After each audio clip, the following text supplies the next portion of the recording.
Menurut Ibnu Sirin, ular dalam mimpi identik dengan adanya musuh, sebab iblis menggoda Nabi Adam saat di surga dengan perantara menyamar sebagai ular. Maka seberapa kuat dan hebat musuh tergantung pada seberapa besar ukuran ular serta seberapa bahaya jenis ular dalam mimpi yang dialami seseorang.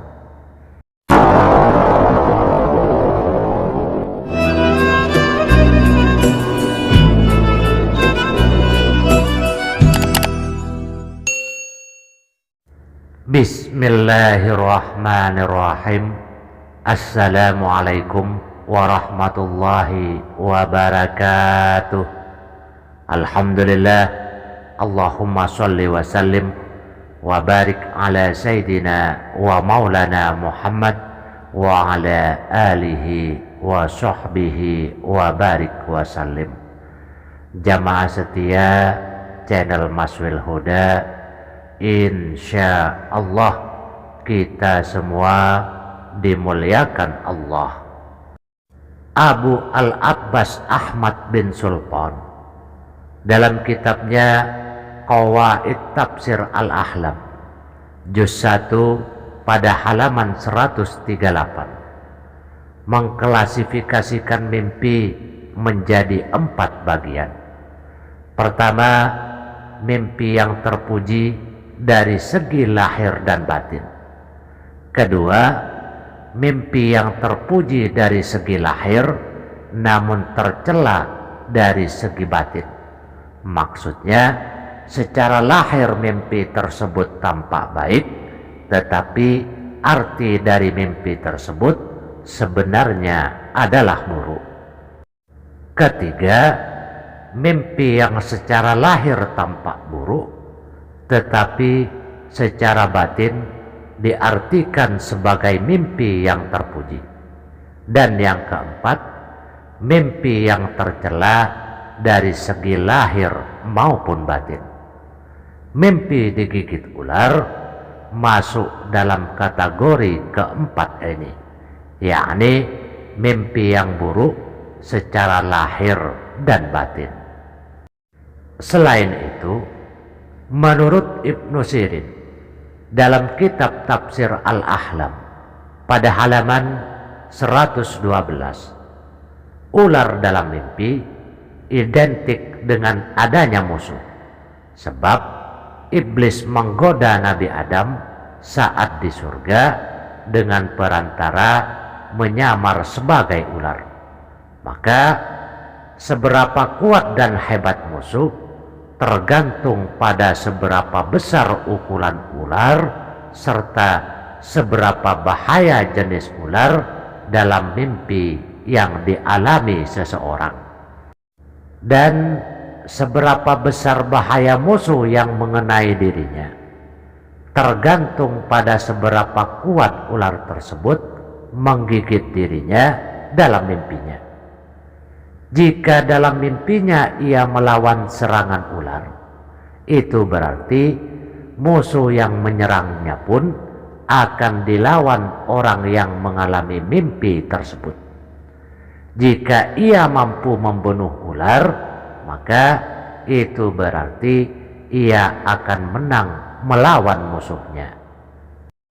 Jika dalam mimpinya ia hanya melihat ular dalam keadaan sudah mati, maka itu berarti musuh yang hendak menyerangnya telah ditaklukkan oleh Allah, sehingga keburukan yang ditujukan padanya tidak akan menimpa pada dirinya.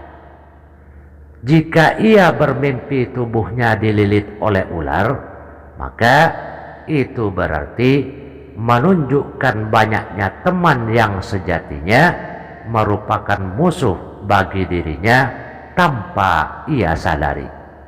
Tafsiran ini bisa dilihat kembali dalam kitab Tafsir Al-Ahlam halaman 112.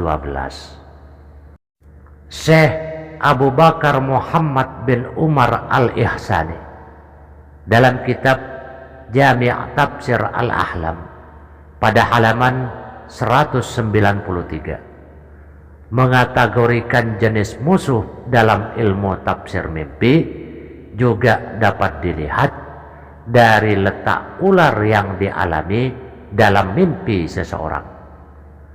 Jika dalam mimpinya ular berada di rumahnya, maka musuhnya sebetulnya adalah seseorang dari kerabat atau saudaranya sendiri.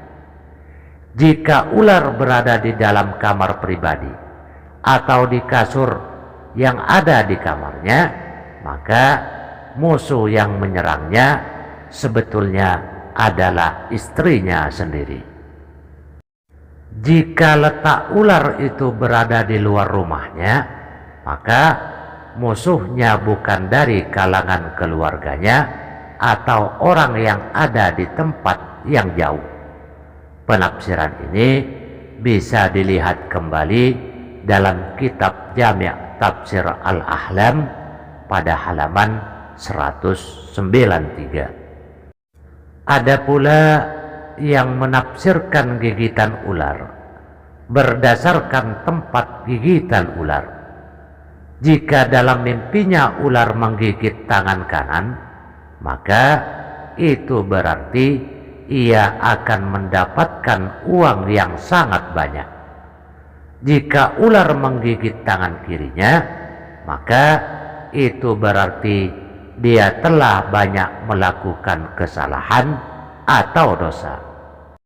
Jika ular menggigit kepalanya, maka itu berarti ia akan mengalami banyak kesulitan dalam hidupnya yang disebabkan oleh keputusan yang keliru atau tergesa-gesa dalam mengambil sikap.